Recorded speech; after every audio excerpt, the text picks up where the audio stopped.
je vous supplie de nous laisser ce traitement alors que nous sommes réfractaires à tout traitement, qu'il n'y a aucune option autre que celle-là pour nous. C'est une question de vie ou de mort. Je m'appelle Sandra Rey, j'ai 53 ans et je suis malade depuis 17 ans et demi maintenant. Pour intégrer le protocole d'essai sur le cannabis thérapeutique, il fallait être atteint de douleurs neuropathiques, réfractaire à tout traitement, réfractaire évidemment aux opérations chirurgicales, ce qui était mon cas. Je suis atteinte d'une névralgie pudendale, c'est une neuropathie qui touche toute la zone pelvipérinéale. J'ai des douleurs dans tout le bassin. Je ne peux pas m'asseoir, je ne peux pas rester debout, je souffre tout le temps.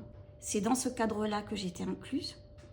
Et à partir de là, j'ai commencé à avoir enfin une amélioration de ma qualité de vie, c'est-à-dire un niveau de douleur qui n'est pas à 9 sur 10 du matin jusqu'au soir. Une aide tellement précieuse pour dormir que pour l'instant, je ne suis incapable d'imaginer comment je vais pouvoir faire sans le cannabis. Je suis à mon 34e mois et j'ai commencé à m'inquiéter début décembre auprès de mon algologue au CHU de Montpellier de l'absence d'informations concernant la reconduction de l'essai du cannabis thérapeutique au-delà du 31 décembre. Et puis cette décision est tombée que nous avions 6 mois pour nous sevrer. Voilà, donc je serais tombée du 50e étage d'un gratte-ciel que j'aurais eu, ça m'aurait fait un moins grand choc que ce que j'ai reçu. Et donc on a commencé à aborder avec mon mari la possibilité éventuellement d'une euthanasie active en Belgique parce que je ne vois pas de solution. Pour moi, c'est véritablement une condamnation à mort. Pourtant, la peine de mort n'est plus appliquée en France, mais visiblement pour les malades, oui. Mes médecins n'ont aucun traitement de substitution à me proposer au cannabis thérapeutique, à ce que m'apporte le cannabis thérapeutique. Ils n'ont absolument rien, puisque sinon, de toute façon, je ne serais pas rentrée dans le protocole d'essai. On va commencer le sevrage, donc je vais avoir moins de doses. J'essaye d'économiser un peu mes doses.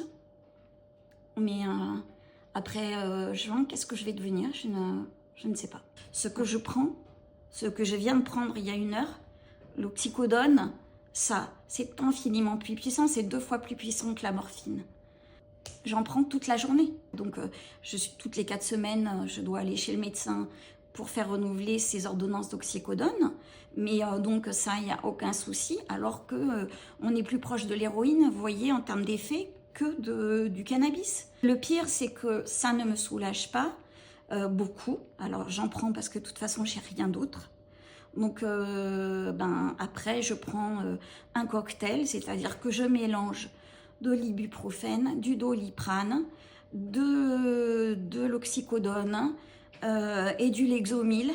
Bref, je prends un cocktail massif parce que c'est le seul moyen pour moi de calmer la douleur. Alors, je vous en supplie de vous baser sur les critères scientifiques qui ont montré l'efficacité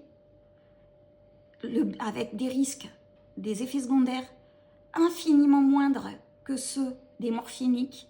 Je vous supplie de nous laisser ce traitement. C'est une question de vie ou de mort, ou bien aussi vous allez alimenter le trafic illégal que vous, soi-disant, prétendez combattre. Ce n'est pas possible.